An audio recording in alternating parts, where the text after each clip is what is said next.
welcome to the foyer of the House of Commons. It is Monday afternoon. We are back here in session for another exciting, thrill-packed week of Parliament, and it might actually be the last week.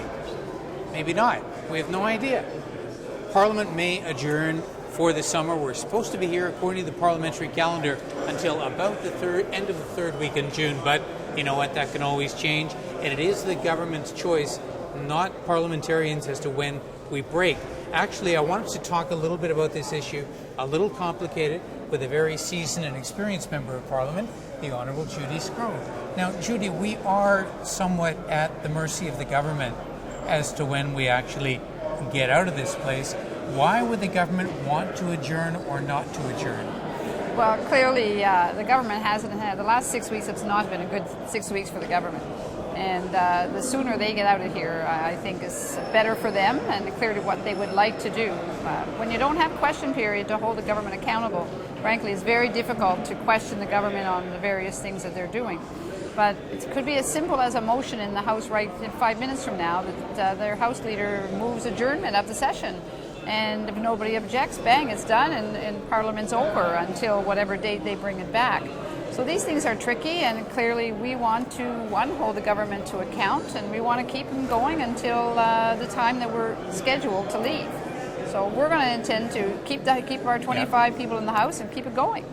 Now, some people, some voters, some constituents don't quite understand what we do when we're not in the House. They figure, these guys are going on like 3 months of holiday. Explain typically what you'll be doing when this place rises. Spending a lot of that time in my constituency office. It's probably the best time you get to really spend time. If you've got to make any changes to how you're doing business in your constituency, you tend to take the summer to make those kinds of changes, meeting with your constituents, going to barbecues, various events. It's a chance to reconnect because it's difficult when you're only home Saturdays and Sundays.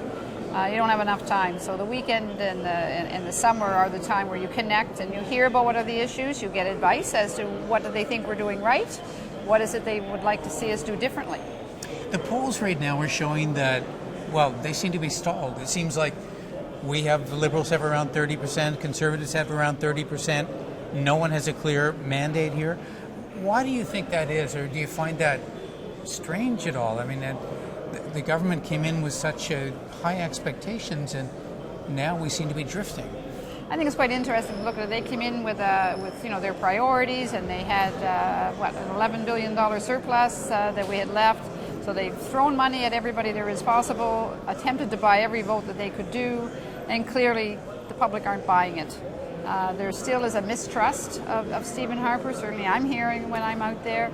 And people are still watching very carefully. So in spite of all of that money that was spent and everything else, he's not moving up in the polls, and people are watching all of us, frankly, and so they should. And, we've got a new leader that people need to get to know as well, and that's important. So for us, people are having a chance to gauge our new leader, and they're going to hear about our new policies as the summer progresses.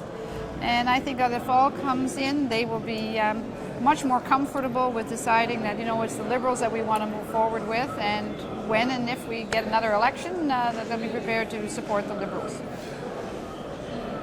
Many people believe that the government actually had a lot of momentum behind it when it came here, as you're saying. They also believe that we would have already been through an election by now. And increasingly, it looks like we may be a long period of time. Who, in your estimation, is likely to be the winner and the loser if we're actually in this session with a minority parliament that goes maybe 4 years? I'd like to say it would be the people that would be the winner. I'm not sure. From the way I see things going, the animosity that seems to be in the House periodically, the difficulties in trying to get along and trying to find consensus, usually that's the main beneficiary as a taxpayer, because we'll decide that this isn't a better end. We'll all have to work together. Well, Bill C-30 was an environmental bill that was extremely important. A lot of work was done by all members in this House, and yet they won't even introduce it on the floor of the House of Commons. So it makes it pretty difficult at times when the government clearly is trying to be obstructionist. Is there any one particular thing, assuming we're going to break out of here, come back in the fall, the government's probably going to come back with some kind of a new agenda or a throne speech. Are there any one or two particular things you would like to see the government address in the next session? I think the whole issue of early learning and childcare, that continues to be something I hear about an awful lot, that had a huge impact on ridings when they cancelled our effective programs.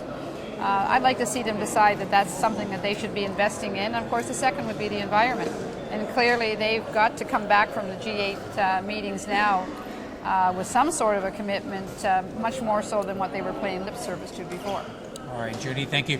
Actually, we may have to get back into the House here in case they adjourn, and we're not there. Then we'd both be in trouble with the whip, That's right, right? we would for sure. It's just like a big school here. Anyway, thanks for watching MPtv. Thank you.